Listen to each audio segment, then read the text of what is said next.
I've always believed in second chances. Maybe that's why when I saw the figure standing by the old oak tree, I didn't scream or run. I just stood there staring at him. It was late. The carnival had just closed for the night and all the rides were silent now, just like me. The Ferris wheel creaked in the wind.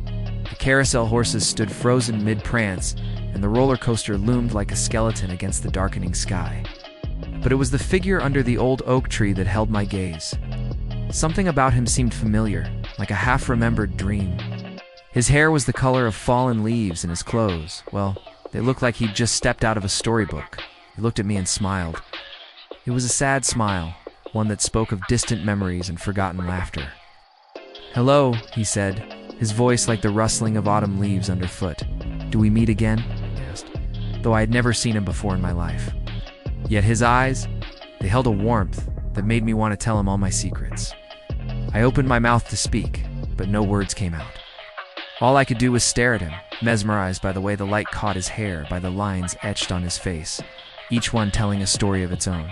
Then he did something unexpected. He started to walk towards me.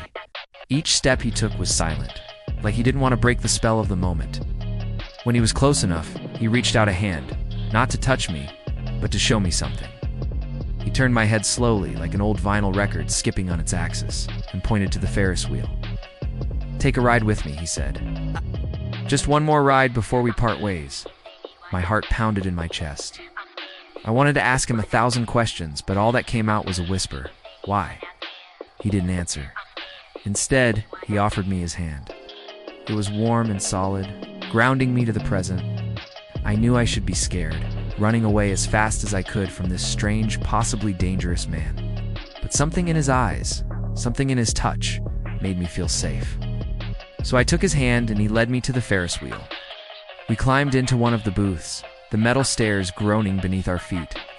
As the wheel started to move, slowly at first, then faster, I felt a rush of excitement mixed with fear. The ground fell away beneath us, and the world became a spinning kaleidoscope of colors and sounds.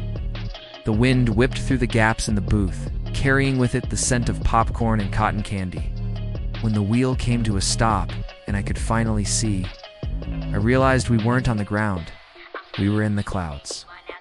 Below us, the carnival spread out like a patchwork quilt, the lights twinkling like fallen stars. In his place was a stranger, someone who looked at me with eyes full of kindness and understanding. He turned to me and said, "Do you remember me now?" I shook my head, confused. "You're the one who saved me," I whispered, realizing who he was, where I'd seen him before.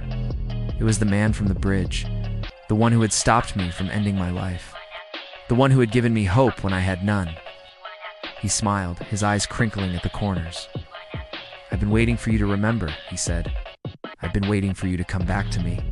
He reached out and touched my hand, his fingers lingering on my skin. "Come with me," he said. There's so much more I want to show you." I hesitated for a moment, torn between the life I knew and the adventure that beckoned me from beyond the clouds. Then I took a deep breath and smiled back at him. "Okay," I said, "let's go." And with that, we disappeared into the swirling lights of the Ferris wheel, leaving behind the old oak tree and the carnival that held so many memories, both happy and sad.